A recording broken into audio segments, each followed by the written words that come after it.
Welcome to the Sycamore Perspective, where hope comes to life, a podcast where we dive into testimonies that expand our view of a divine hope. Welcome back to the Sycamore Perspective podcast, where hope comes to life. We've made it. We're doing good. Well, this is a podcast where we all sit down with individuals, hear how God is moving in their life at this time right now. My name is Robbie Odenacek. I'm the lead pastor here at Life Point Church. And this is... My name is Audrey, and today we are here with Caeden Miller. Yes! Glad you're here. We are so excited to have you join us today, so welcome. Caeden has a lot going on in his life right now. He is engaged recently to my daughter. Oh, we're going to talk about that. I think it's out there now. Best couple, my opinion. Oh, thank you. And you are about to complete your bachelor's degree this May. Oof. You also have been working for a closet company for the past 4 years, which is so interesting. You play a lot of instruments for Life Point's music ministry. And you're you also kind of have over the band, right? So you play, what do you play? You play bass, guitar, and piano. Yeah. I'm sure you add more to that. Imagine. I want to add something that's super strange. Like just out of nowhere. Yeah, just out of nowhere. Be like, how about the recorder? Banjo. Yeah, just like I'm gonna for a church like program, just pop it out of nowhere. That recorder was Bob. Yeah, it was amazing. Just like spotlight. Recorder. But Caeden also has his own podcast. Yes, they do. Yes. What is it called, Caeden? Tell us. Plug it. BC Procast. Well, no, it's called BC Pro, but we also do podcasts as well. Nice. So, Braden, I miss you, but I'm here for it. How many do you have? Oh wow, it's a lot, right? So you've been doing it for a year. Yes. I think we're at 68. We just posted 68. Wow. Yeah. So go listen to that podcast too. But absolutely, enough of that podcast. We'll come back to the Sycamore. Let's come back to the perspective. The Sycamore perspective. But I wanted to ask, what is your favorite thing about this season? Because you have so much going on in your life, and I just think it's really cool that you're in this point of your life that's like one of the biggest moments. So, what's your favorite part? So I think one thing that I've been is super excited about is I'm learning. And just thinking about what life is going to be like when it gets, like, I think it's crazy right now, but like when I step into my future and the stuff that I want to do, I'm learning how I operate, what I can take, what I can't take, when I should back off and stuff like that, and who my strength comes from, which is the Lord. But I've been learning more and more about what I need to do to make sure that I'm operating at my 100%. So that's pretty exciting. And then you're graduating soon. Yes. Right? Yes. Of course. Oh, man. Your date for getting married is in fall, right? Mm-hmm. So, I mean, a lot of things are happening with you. You're taking on a bigger role in your company, and I mean, you'll be going full-time rather than part-time for school. So it seems like there's a lot of stuff going on. Yeah. Which helps because I guess when you first hear it, you think, okay, well, I know in the future I'm going to look back and be like, dude, how did I survive? Like, there's no way. But I think when I look back, I remember the times where I broke down or where I felt like I was like, that was way too much and stuff like that. But I think the coolest thing is every time I think about that's already happened, it just makes me fall more and more in love with God. Like, on a serious note, I feel like I go, man, what would I have done if I didn't have God? What would I have done if I was struggling in this and I didn't have a name to call on? Mm-hmm. And I think that's what makes like my relationship with God so much stronger, is because I know that I can't do this on my own. And God, it seriously gives me the strength. So it's exciting about these new things that are coming around. And I want to make sure that I'm successful in it. And so how do you do that? Prayer. Yeah. So in the turmoil, having something to focus on. Right. So what we'd like to start off is and Audrey is the one that actually came up with this. We call it the sticky note testimony. So basically it's your highlights, what would fit on a sticky note of a sort type Yeah. thing. So maybe you could help us. We talked a little. Yeah. Help us a little bit get to know your testimony, how you found God or where, what your background was and that kind of thing. Well, I think the biggest milestone, one of the biggest milestones in my testimony is I did not take church seriously. I really didn't. I just went through like this passive way of I just showed up. I almost like judged my relationship by the works I did. And so I was like, I'm playing piano. Oh, I'm playing these musical instruments. I'm good with God. And then what I neglected was how much time I was spending with him.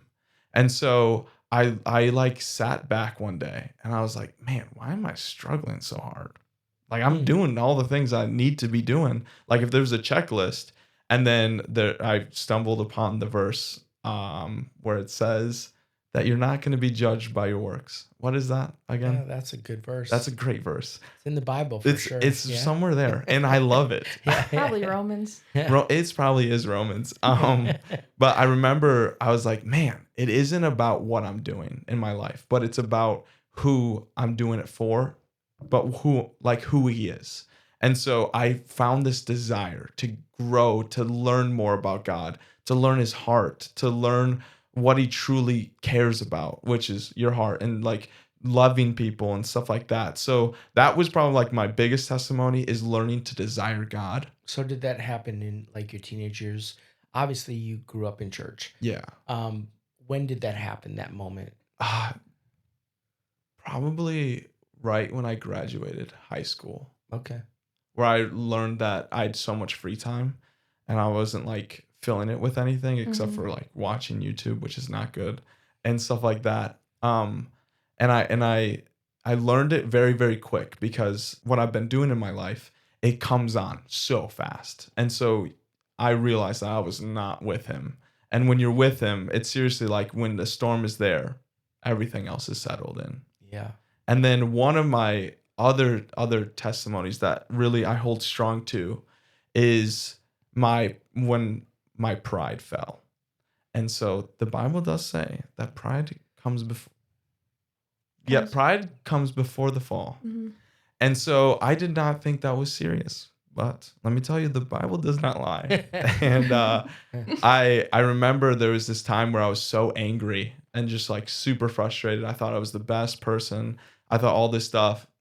And I remember after a soccer game, I was like upset because my team didn't do good. I didn't think my team did good. I thought I did amazing, all this stuff. And then I remember I came home and I went downstairs in my room and I just started weeping, thinking about all this stuff. It felt like everything fell. Seriously, everything fell. And I remember I was like in a fetal position, like no joke. And I was just crying. And I heard a voice. And the voice said, if God is real, why isn't he taking you out of this situation? And in that moment, I had two options. I could have just fell back and just been like, yeah, why isn't he, just got super angry? Or I could have stood up and said, no, my God is alive. And I remember I was like, all right, I'm not doing that. So I literally stood up and I said, the devil is a liar. And for the first time, I truly felt like I was worshiping God.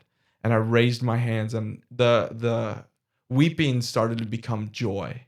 And I remember immediately I just felt this new presence just absolutely fill me. And then I went to church the next day and I was like, Brandon, can I talk to you?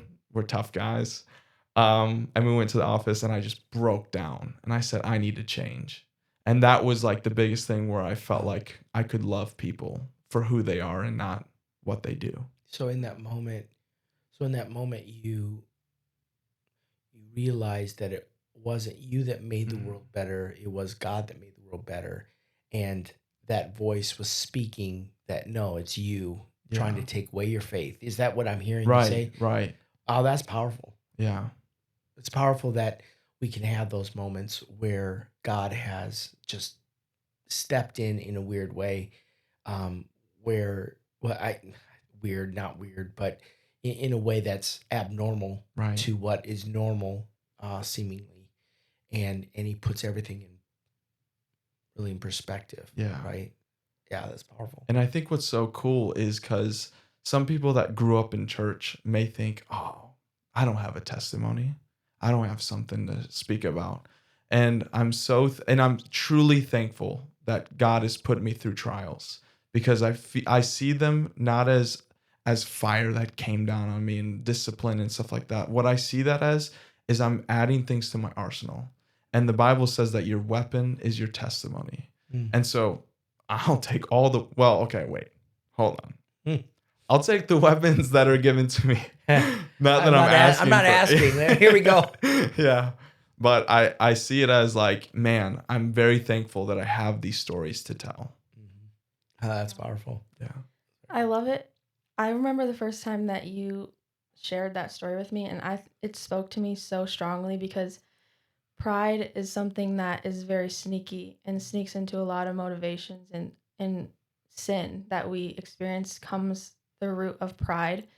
And I just remember you sharing that, and I just was like, my eyes were open that, like, wow, that is something that everyone deals with, and we need to learn how to conquer that. And so I know it blessed me, so I know it can bless so many other people. Yeah. Especially kind of in the world that we live in, where everybody's like, you got to depend on yourself. You can only depend on yourself. Right. Go out and accomplish everything yourself. Right. It's almost like it's shifting attention away from anything that God would do, or as though that's weak, Right. versus really relying on God. Yeah. And I think it's such a human flesh perspective to see blessings as, oh, I did that. Instead of like what you were saying before is like, no, God did it. And he can do anything.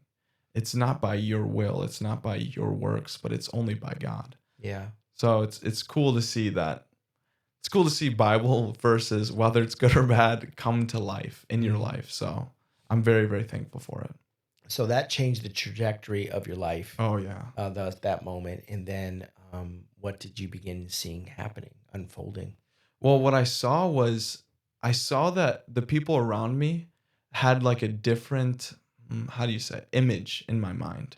It was no longer how you viewed people differently. Yeah. Oh, I see. Got it. Yep. Yeah, and even myself, like how I viewed myself. And I think what was so cool is I started seeing people as truly as God's creation. And you've helped me with that a ton, where I've been able to not just see mistakes, not see whatever, bad, good, whatever it is, but just truly God's creation. And I think it's so cool that it says that we're created in his image, because that is just so powerful. Like he's perfectly created us. And I make mistakes. So I feel like it changed my perspective and able to be like, all right, well, I probably would have made the same mistake. So I just gotta make sure I love before I have this mindset of, oh. And what's cool is God has always met me before I make that mistake. So it'd be like, I'll see someone's mistake and God will be immediately like, it's all right. Hey, we all make mistakes. And then the pride will come in, and then God's already met me. So I'm like, nah, don't need to think about it. Right. In a sense. Yeah. Right. That's good. Yeah. And so I think I walked around more with, how can I help other people, making a more of a servanthood. And truly, I've noticed that that's helped build my relationships. I truly love my friends. I truly love strangers. I truly love anyone I come in contact with. And I just want to know more about them. So it's so more curious, grateful. Right. See God's work in all creation, your friends, your family, the people around you. Yeah. That I think is, that's kind of like a life-giving perspective of a sort, because what is God going to do next? Yeah. Which I love your guys' podcast name, because, and especially now that I know more about the story, but like, I think it's so cool because it's like this desperation to see new perspectives. Yes. And I think that's such a deep rooted blessing to have who's Jesus?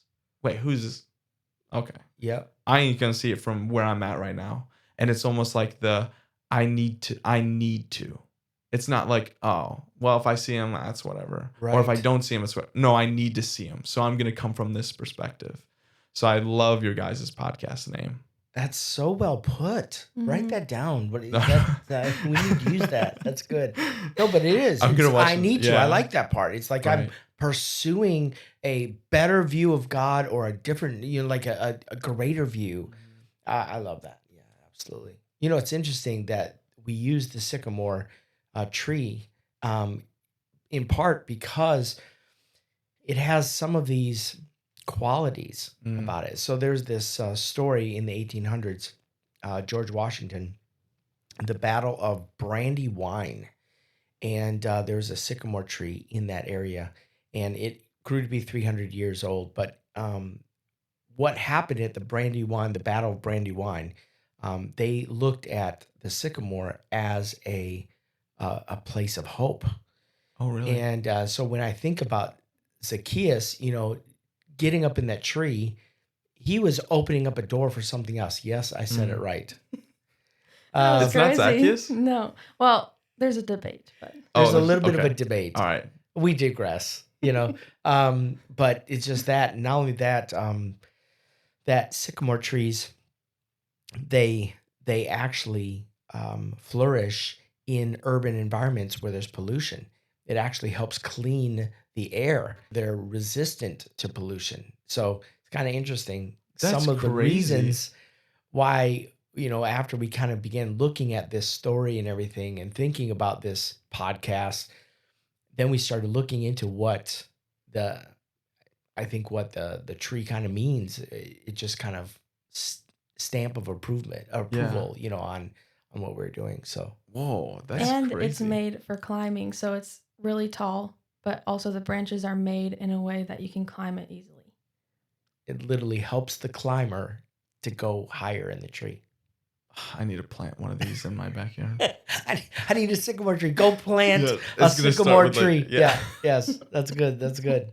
And tag us on. No, I'm just joking. Yes. No, that's amazing. It's so cool too because it's so strong, right? I believe you told me. Did you say all the fun facts? We didn't share that yet. Are you serious? We're sharing it right First now. time. Yeah, this is the first time. Oh, I didn't know that. Yeah. Wait, do you have? I thought you had more. Well, we've talked. Well, Yes. Go ahead. we've already shared like the reason behind the podcast, but we didn't share the facts about the sycamore tree. Yeah. Like we talked about Zacchaeus and that story, but we haven't talked about the tree itself. It's beautiful. But you were saying that it's strong and Yeah, I believe you said there was a fun fact about it that it was something about its strength. I thought maybe it was that it's climbable.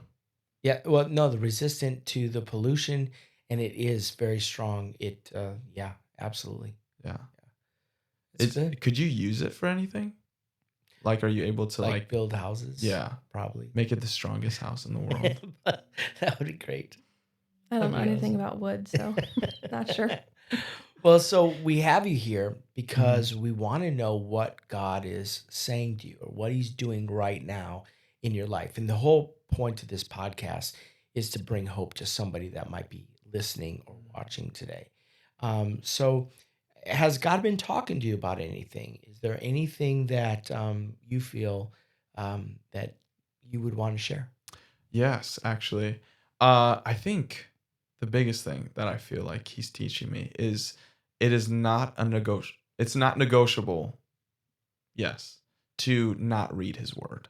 It's not something that you can just pass on or something that you go, I'll read it tomorrow. He's really been teaching me, no, you need this. Because it's like talking about the armor, I didn't realize how important that was until I went into the world and not until but I went into my life and I was like, man, I'm getting attacked all over. Mhm. And I feel like I have nothing protecting me.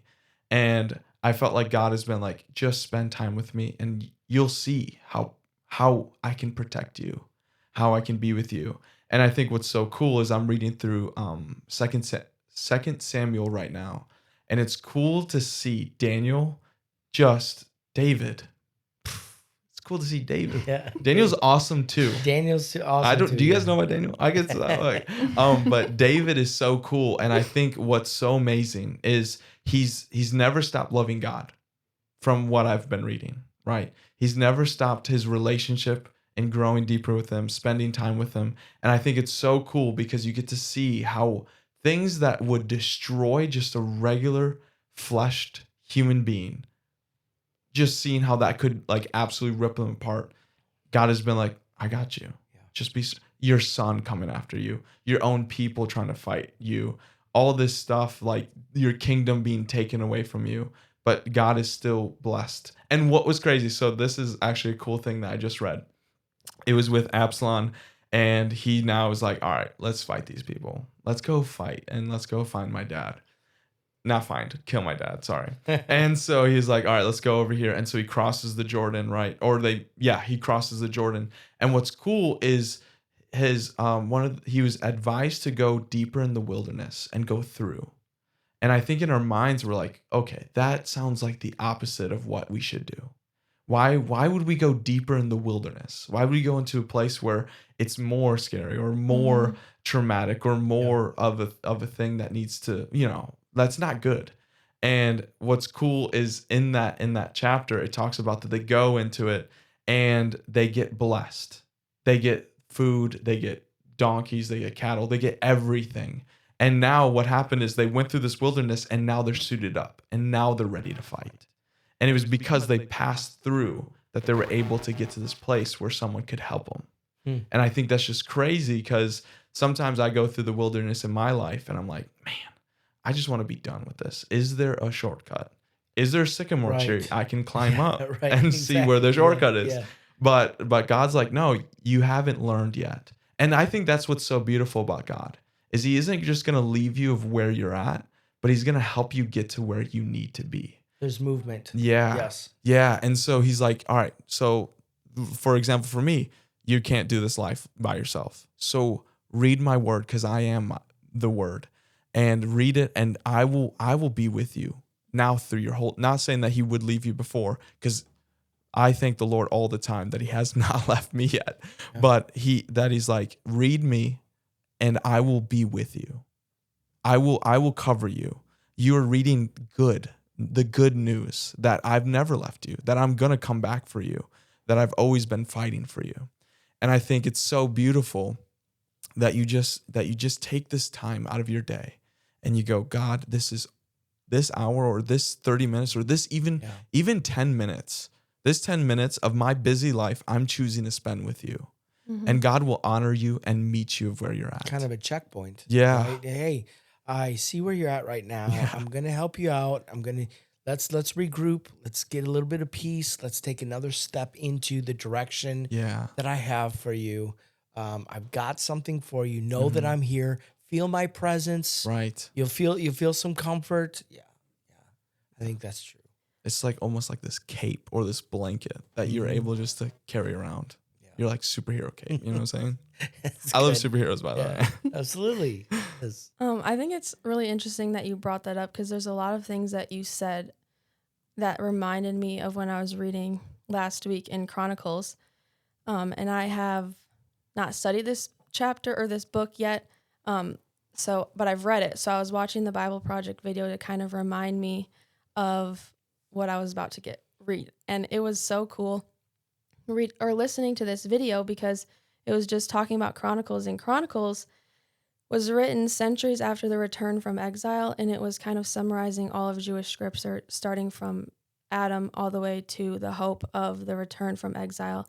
And there were two themes in this book, the hope of the coming Messianic king and the hope of the future temple.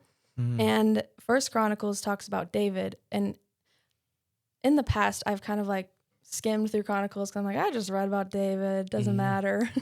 And I like that you brought that up because David is the image, or is kind of like the image for the Israelites of the future Messiah because he was like one of the greatest kings.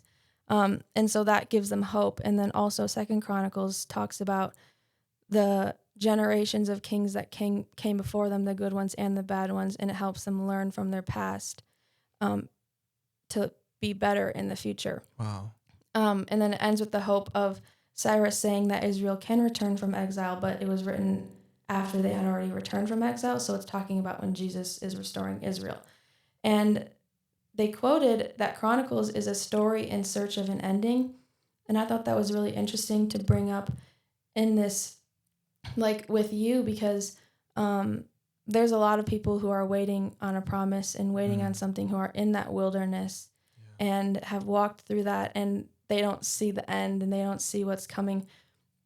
And they've been given a promise of a healing, of a revival, of, whatever. Finding their purpose, their calling. Yeah. Yeah. And they're struggling with faith for that. And the interesting thing about Chronicles is it was reflecting on the past and giving them hope for the future.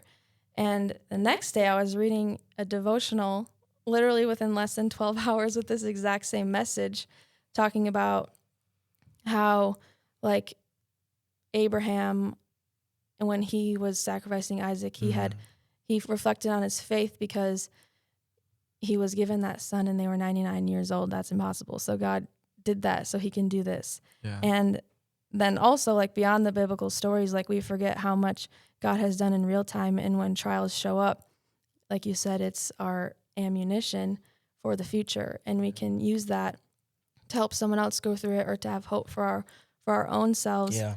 And I just thought that was really interesting, because also in this podcast, we're talking about testimonies and things that are happening that give us hope for what we're waiting on. Yeah. And so and also, third thing is, you were talking about this in your message in Hyphen a while back, and that really stuck with me. And so I was wondering if there was anything that you could speak to that, just about whether it's something that you've been through that you believe gave you hope for something that happened in the future, or what you would tell somebody who is in that place right now. What I would say is, God has never failed you.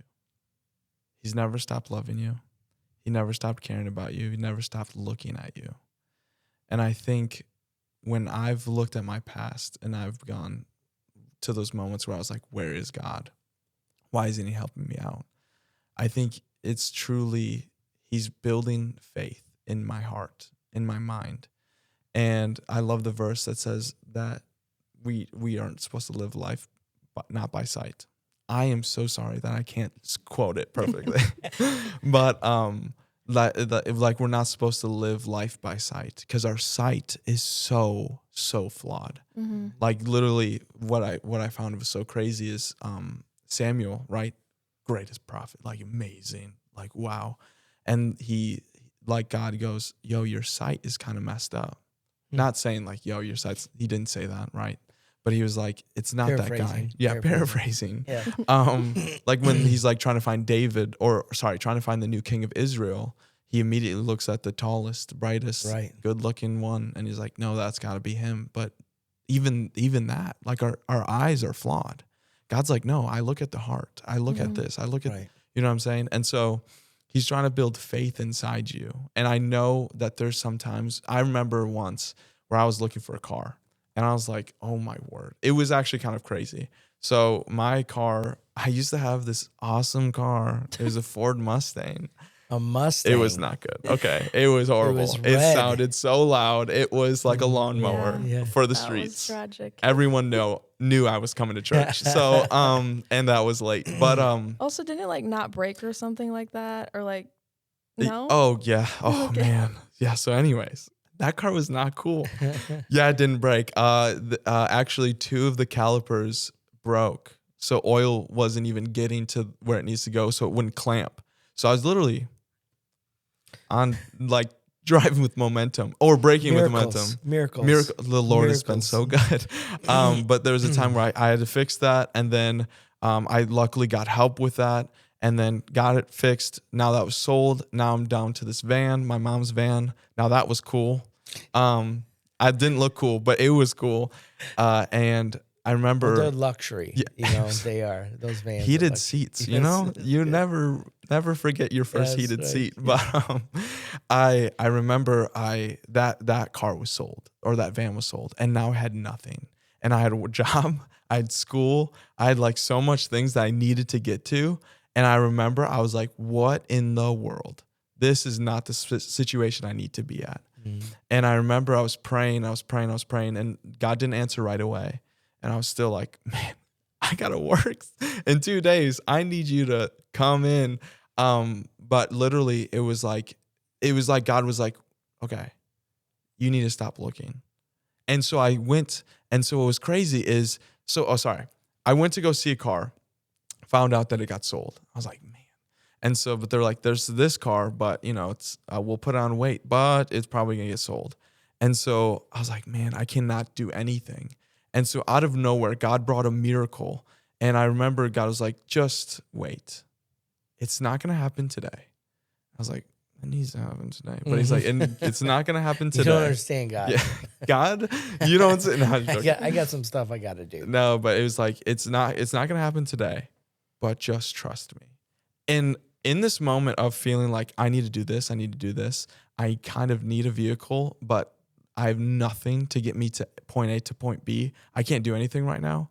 In the middle of that, I felt like this not confusing, just this peace. And I didn't know where, well, obviously I knew where it came from, but I didn't know how I felt it. I didn't know how I could feel so much peace in a moment of feeling like everything is crumbling around. Yep. It almost like puts an image of this shield around me when everything else, and like almost like I see like God holding me and everything else crumbling on him. And like God's like, just calm down for a second. Just spend time with me. And I sang and I worshiped on my piano. That's all I did. I was like, God, this is all up to you. And I just sang and I just worshiped. I didn't even talk about a car anymore. I didn't even talk about what I wanted anymore. Yeah. But it was just singing about Jesus. And what was crazy is a miracle came in that I was not expecting. And they were like, this miracle was like, hey, I'll co-sign for you. Wasn't expecting at all. And what happened was I got the car I wanted. It was better than the one I was looking at. And I had a really, really low, let's get adult, okay? I had a really low percentage on it, interest rate on it. And so I was like paying so much less, or I wasn't spending all this money on just my car. And God was like, you see what I can do? And it's dependable. It's still rolling. It's still rolling. It's still rolling. It hit a deer, but the Lord is good. The Lord is good. That's right. But it's like, what I would say to that person is, God has not failed you. He's not let go of you. Just all you got to do is just worship God. I love David when literally he goes to war against his own people. The king's like, probably shouldn't do this. Let's get out of here. You're going to probably betray us. The king wasn't like that, but the people were. And he comes back to a place where all of the wives, all the women and children, the cattle, everything was robbed from him. Yeah. And I don't know about you guys, but if I was a leader and I was like, oh man, we didn't get that, but we'll get them next time. And then you walk up to your village and it's like stolen and you're like, decimated. Yeah. And you're like, I don't know what to say. And then you hear whispers like, yo, let's kill it. Let's just kill this guy. And you're like, oh my goodness. Like, what do you do? Right? That has to be a moment where David's like, God?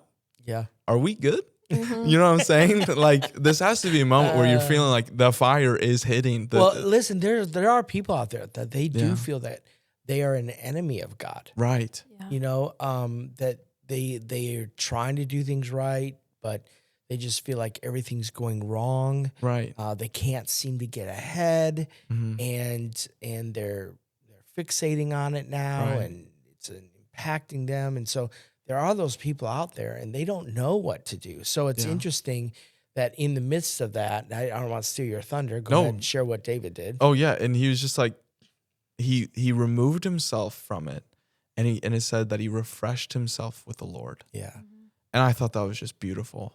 Yeah. Just out of you can be in the situation where you feel like you're stuck, and you go, there's nothing I can do. There's nothing I can do. Yeah. All I'm going to do is refresh myself with the Lord. And immediately, boom, right? And so maybe it's not your immediate time, but maybe it's your time just to wait. I love the song Wait on the Lord by James Wilson. And man, has that taught me to wait. Well, that hasn't taught me, but that has helped me wait on God, because there's going to be something coming. Like Waymaker, I love music. So Waymaker, one thing that I actually used to not like playing that song because it was the same 4 chords. Waymaker, miracle. But anyways, I started like listening to the lyrics, and it was like, something is coming. Even when I don't see it, you're working. Mm-hmm. Yeah. Even when right. So like, there's no matter what time I feel like God has left me, he's still working on the benefit of me. He's still working up something so great, something so beautiful. I remember when, actually this is kind of funny. I remember when I was looking for the love of my life and I felt like I couldn't find them. And this one woman who shall not be named, well, I'll name her in a second, but she kept breaking up with me. And I was like, what in the world is going on? And found out it was me. It wasn't her. Your pride. And it was my pride. And I remember I was searching, right? I was doing stuff. And then I was like, man, I am struggling. And then literally I felt like God was like, wait, you're searching for this thing, but you don't even know what it looks like yet. So how are you going to find it? And he was like, just wait. Wait a second. Are you saying you didn't even know what the miracle would look like? Right.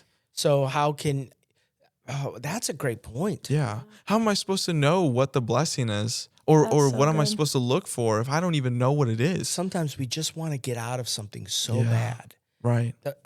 but we have no idea what God might want to do or what he's Right. trying to do in the situation. Right. And so we're stuck there, and that kind of adds to the whole, you Yeah. know, help me. Yeah. I'll take anything. And then often we're jumping at other things and we miss out on what God is trying to do. So true. Exactly. And so to finish my wonderful story on that is God was like, wait. And I was like, fine, I'll do exactly what you need me to do. And literally it was seriously a God thing. And then now I have this beautiful fiance named Jayla. Named Jayla, and literally we have never been so happy in a relationship, which is crazy because in the past relationships, I felt like we never were happy. Right. But now it's like this beautiful relationship that was God given, and that we were able to, now it's a new perspective, new Sycamore perspective. But seriously, it's sometimes we just have to wait, no matter how hard it can get, no matter the times where we really just want to be like, I need to do something. And that's the scary situation, is when you feel like you need to do something, because you will try to, but God's like, all right, well, now I have to fix that and still bring your thing over here. But it's like God is just waiting. He's just ready to give it to you. You referenced a couple songs. Obviously, you are one of the main musicians here, and but you're also a worshiper as well. I know that in my past, I remember going through a period of time where it was the music that kind of carried me through things. I might not even have been reading the Bible as much as I was listening to God's, Right. the Christian songs, and it kind of sustained me. Now, it didn't take me real deep, but it at least opened me up, right? Yeah. And kind of helped me to establish some sort of spiritual connection with God. Yeah. Felt like that's what it did. Do you have any kind of song that has perhaps helped you or been a staple for you, or perhaps was a source of encouragement in one of these moments in your life that you really needed? Yeah. Well, I liked what you said about that it doesn't sustain you, but it opens you up. I truly think that worship and praise, like praise breaks down the walls in your life or in your heart, and then worship molds you. And then like you can seriously be opened up to the words. Like, man, I have countless stories of feeling that same way of, that perfect song just needs to come on. And God's like, gotcha. Oh, okay. And then like, it's almost like I can hear him now. Not that I couldn't hear him before, Yep. but it's like this entryway into growing into more of a desire. I remember I actually used to have, I'll get to your question in just a second, but I remember music was such a struggle with me. I would listen to not like crazy songs, but just songs that should not be played. And I remember God was like, dude, this is not it. Like, this doesn't even glorify me. This is actually the exact opposite of who I am. Yeah. And music is so powerful that it would fill my mind. And as soon as I cut that and nipped that, I listened to K-Love. K-Love. I'm a musician. And just like worshipful songs, it just changes your mindset completely. Like sometimes where you feel like you're sad, boom, man, all right. You know what? Life is not as bad. Yeah. I just love worship. Worship is one of the only things that wasn't created on earth. It was actually in heaven and it came down. And so that just means it's so powerful. Yeah. That already means that God is given life. And so I like that. And one of the only things that we can give back to God, right, that He has not given to us. Yeah. Like our worship, that element is so powerful.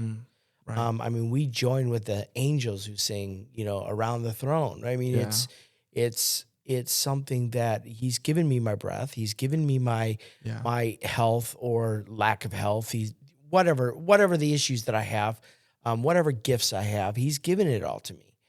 But worship is when I turn my face towards God and I just lift Him up, and that's something that I can give back to Him that He did not originate. Yeah. And even in us. The phrase that says we have a song that even the angels can't sing. I didn't even know what that meant until like 2 months ago. And I was like, what do you mean? The angels are worshiping like all day long? Yeah. Well, no, because the angels are made to worship. And I mean, we are too, but like we choose every day to worship God in this flawed world. Yes. And I was just like, whoa, like I can worship God in a way that the angels can't. Yeah. But anyways, that's back just to so your beautiful. back to No, your seriously. story. Mixed with our testimony, mixed with our heart, mixed with our passion, mixed with our honoring of God. I mean, that's the song that we give that the angels cannot give. Yeah. I also think it's interesting that your ministry music is what was like attacked the most, and when you changed that, it like changed your outlook in your ministry, because when you are a music minister, and so then when you give that part of your life to God, your ministry is also blessed. Yeah. Yeah. I remember I would write music and I'd be like, oh, I'm going to make it a star. Mm-hmm. But it was just like this broken song that was like about love. And I didn't even know what love was at the time. But as soon as I switched up every talent, it was like my talent was here. As soon as I gave it to God, He just was able to use it.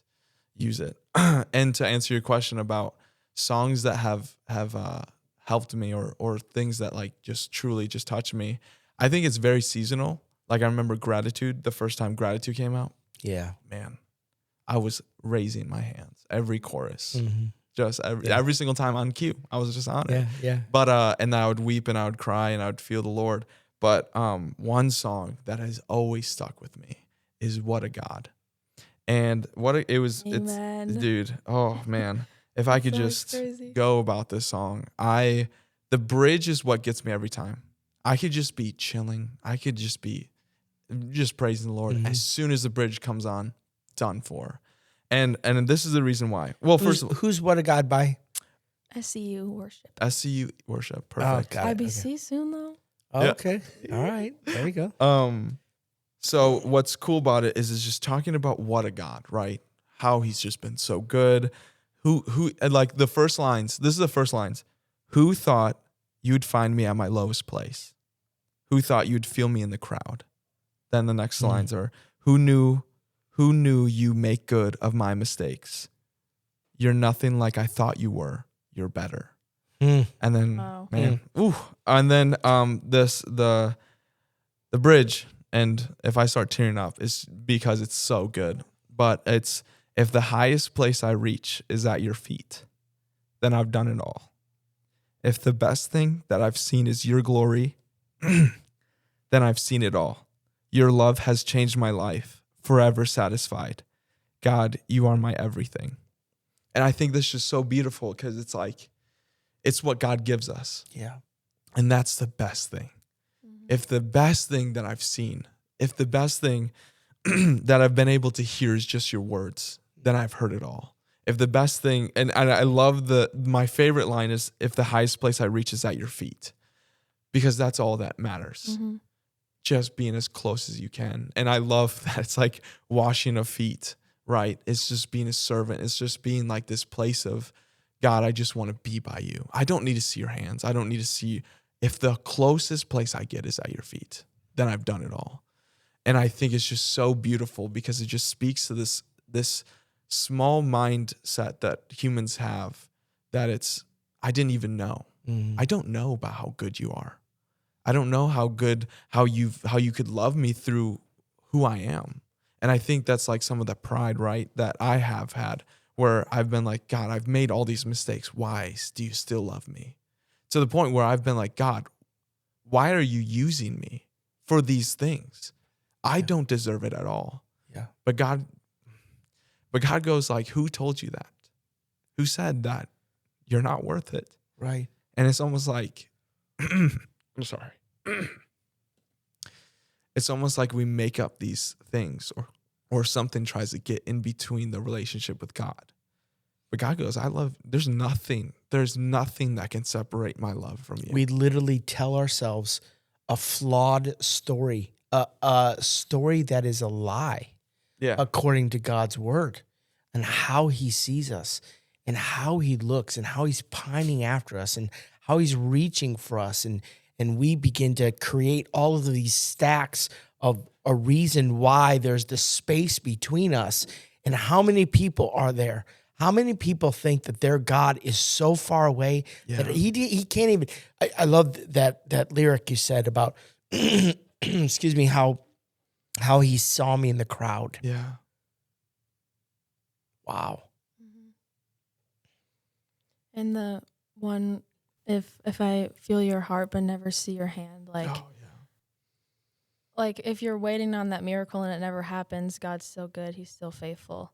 And because what he's done is literally enough. Like we don't need anything else. Right. And we get to experience that goodness in what he gives us. And that's a privilege and a blessing. It's not a requirement. And wow, what a perspective to that. What a perspective that he is enough, so much of enough that I am blessed already. I don't need anything else from God. I mean, I know Krispy Kreme donuts aren't like that. I want another Krispy Kreme donut. You know what I'm saying? Yeah. I know if I'm getting paid a good amount, I want to get paid more. You know, I know that if I'm around a person that I'm in love with or something, I want to be around them more, right? But that concept that his touch is that eternal. It's that eternal. Yeah. And I love like your perspective, like the Sycamore perspective. I love, and you like talking about like in the crowd, right? The woman that had like a blood problem, right? It's pretty bad. Yeah. And it's just so crazy that it's just one touch. There's another song that was like, that goes, just one look. And it just talks about, with just one look, everything changes. Everything. Just one sight, just one touch, just one, like God. one word. Yeah. One word, God. Yeah. And I think what I would say to my younger self, if I could help them through situations, is God is there. Grow deeper. If you don't feel like you're touching them, absolutely knock that door down and be like, God, no, I want you. Be eager. Be the person that just is constantly in this place of just loving God, in this place of just there's nothing else but God. That's what I think I would tell myself. So You just answered our last that's question. that's our last question. Our last question is, what is the piece of advice that you would give to someone that might be watching? So you said what you would tell your younger self. Yeah. I don't know if you want to expound on that or not, but what would you tell somebody who is in the midst of all this, even if it's just a recap of what you're saying? I would first tell them that God loves you so much, more than you could ever think. It's unconditional. And I don't even think we understand what unconditional is as humans. How could you love someone that like I love the Gomer and Hosea, right? Yep. I love that. Like it's truly us. We constantly try to go towards the world. But God's like, I love you so much. I'm still taking you back. Yeah. And I love there's a saying that you could take as many steps as you want away from God, but it takes one step to get back to him. And on a lighter note, what I would tell myself or tell someone is just love people. No matter who they are, no matter what they've done, just love them. Because first of all, God loved you, your ugly self, right? He loved all of you, so you can love other people as well. Like you could seriously, there's no one that God doesn't love. Meaning there's no one you cannot.